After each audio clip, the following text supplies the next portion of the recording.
Well, hello there, Loan Depot builder salespeople.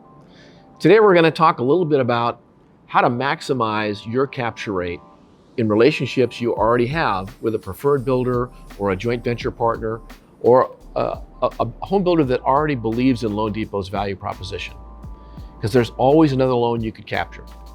So that's what we're going to talk about today, converting applications you've taken for a home builder into fundings.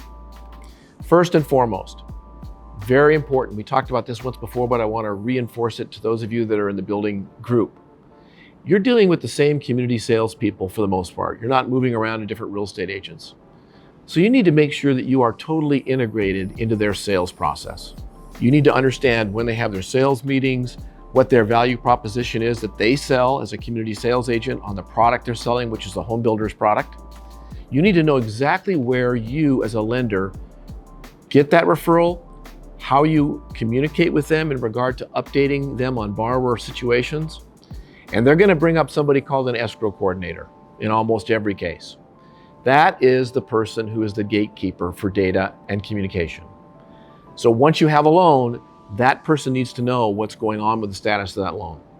And every builder has their own cadence, their own culture in the way in which they communicate and go through those status report meetings with you in the home building business. You all know this. But today, just because you took an application from the home builder doesn't mean you're going to close. Why? Because we have some unprecedented challenges in building houses today.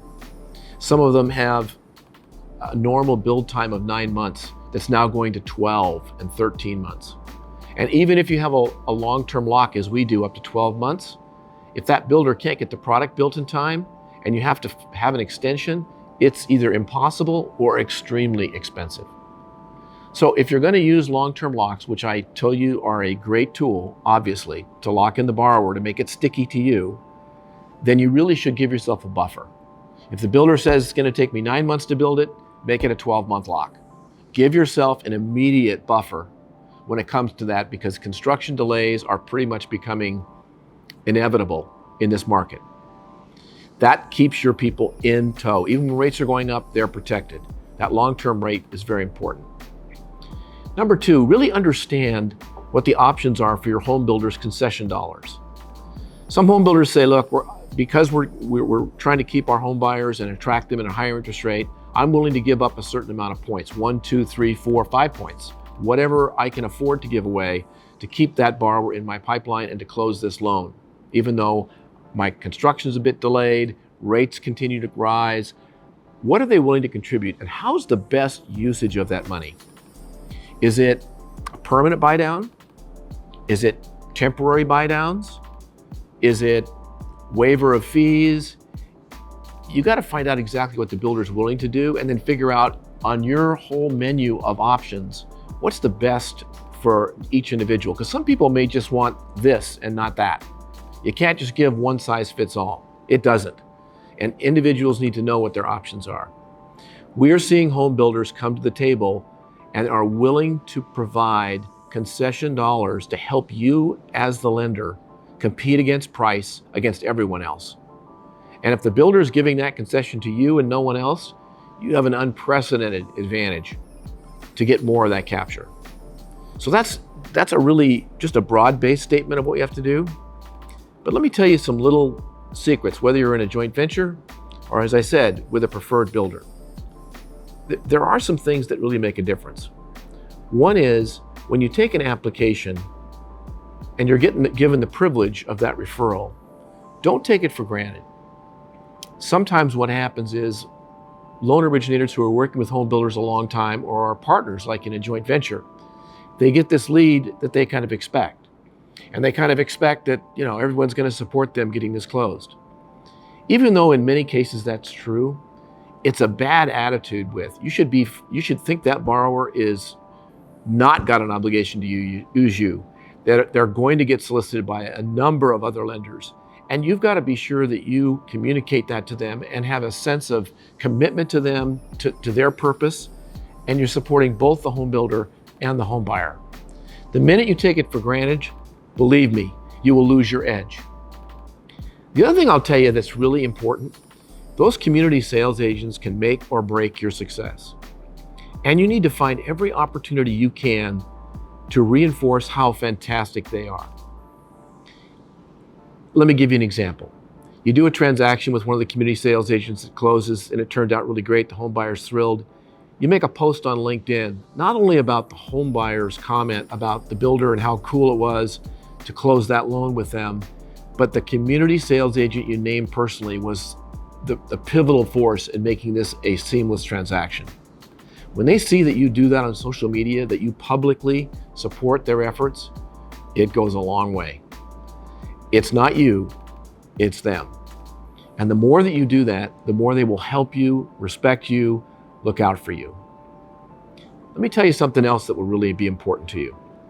Let's say there's 50 houses in a development and you pre-qual 200 people for that 50. And ultimately 50 of them get into escrow. So you're working with that 50 over there, but what happened to the other 150 that either decided not to go forward once they were pre-qualified or they found something else? Many times builder loan officers are so focused on the pipeline they're managing with their builder, which makes sense, they don't keep track of the people they pre-qualified that didn't buy in that community. Those people are part of your CRM. They should be part of your growth business. You clearly don't want it to interfere with your ability to capture 100% from the home builder and give 100% of your effort, but you've got time and opportunity to keep track of some of those other folks. And believe me, you've done the work, you've done the pre-qual, don't let them wander off. That is lost money. And in this environment, there is no reason that should happen.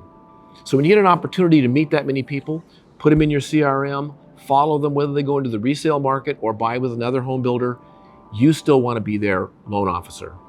And I think if you do that, you're going to double or triple your opportunity to do extra loans during a very tough year like we're looking forward to in 2023. I wanted to make one other comment that may sound a little odd, but every borrower needs confidence. They're in an escrow for a long time and interest rates are going up. And they're thinking to themselves, did I buy at the top of the market and now that property is actually worth less? That creeps into their thinking. And a lot of people fall out of escrow thinking that's exactly what happened. The reality is, in our current environment with the limited inventory we have, it is very often that's the best price you would have gotten from that builder for years. And again, I remind you, the home warranty they provide saves the borrower countless thousands of dollars to offset the cost of a slightly higher interest rate. Being a home builder rep, you really have a foot in both camps. You have to obviously represent the home builder and the home builder sales organization, but you also have to represent the best interests of the borrower. What concession fits their need the most? What helps them be more successful? What helps them have more confidence? Because you're in an escrow a long time with those folks. Communication is critical. I have people who go, yeah, I took a pre-qual or I took an application, they're in escrow over here and I haven't talked to them in 90 days. That's not good. Borrowers need constant reinforcement that they're doing the right thing. And then number two, when there is a fallout, there ought to be a process with you and the community sales agent together working to find a way to bring that borrower back online, whether it's additional concession money, whether it's just reinforcing the value they're getting.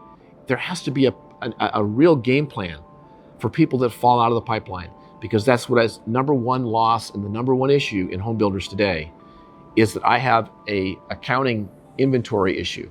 So when you can work together with a community sales agent, provide that kind of a value to save a sale that the builder had thought he lost, you gather tremendous loyalty and you will always be a part of that builder's family and you will continue to grow your business.